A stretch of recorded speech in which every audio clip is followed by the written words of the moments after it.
अवधूत चिंतन श्री गुरुदेव दत्त श्री स्वामी समर्थ महाराज की जय. श्री स्वामी समर्थ. स्वामी महाराज तुमच्या सगळ्या चांगल्या इच्छा पूर्ण करो ही स्वामींचरणी प्रार्थना करते आणि आजच्या या नवीन व्हिडिओला सुरुवात करते. नमस्कार मंडळी. हिंदू धर्मात भगवान शंकराचे वाहन नंदीलाही देवाचा दर्जा देण्यात आला आहे. शिवमंदिरामध्ये प्रवेश करताना तुम्हाला नंदीची मूर्ती नक्कीच दिसेल, जी नेहमी शिवाभिमुख असते. नंदी महाराज हे भगवान शिवाच्या सर्वात आवडत्या गणांपैकी सर्वोच्च मानले जातात. नंदी हे महादेवांचे वाहन आणि प्रथम द्वारपाल म्हणून ओळखले जातात.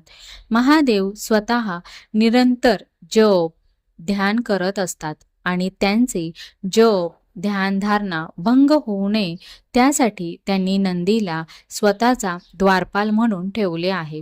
महादेवांनी अनेक गण निर्माण केले होते, त्यापैकी सर्वात प्रमुख म्हणजे नंदी आहेत. कैलाश पर्वताचे द्वारपाल म्हणून रक्षण करणे हे त्यांचे आद्य कर्तव्य आहे. नंदी हे महादेवांचे संदेशवाहक म्हणून देखील ओळखले जातात.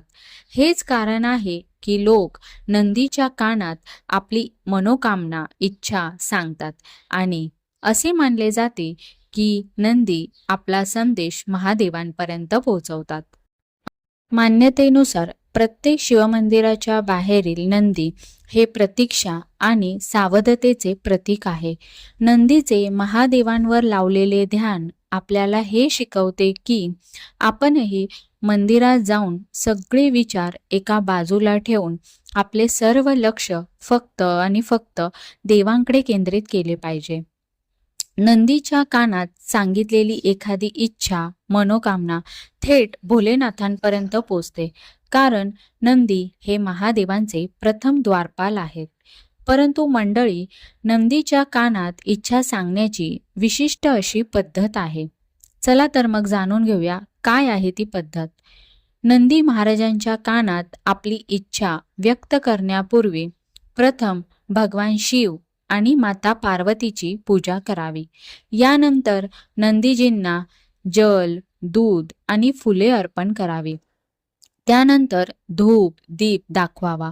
अशा प्रकारे नंदीजींची पूजा करावी. मंडळी, आता तुम्हाला प्रश्न पडला असेल की नंदीच्या कोणत्या कानात सांगितल्याने आपली मनोकामना पूर्ण होते.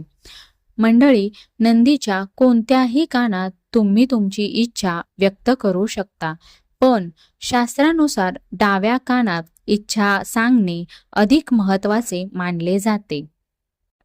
तसेच नंदीच्या कानात इच्छा सांगण्याचे काही नियम आहेत आणि ते पाळणे अत्यंत आवश्यक आहे. त्यातला पहिला नियम आहे, नंदीच्या कानात आपली इच्छा बोलण्यापूर्वी ओम या शब्दाचा उच्चार करावा. दुसरा नियम आहे, तुमची इच्छा नंदीच्या कानात अशा प्रकारे सांगा की ती इतर कोणालाही ऐकू येणार नाही. तिसरा नियम आहे, नंदीच्या कानात आपली इच्छा अगदी हळुवारपणे आणि स्पष्टपणे म्हणावी.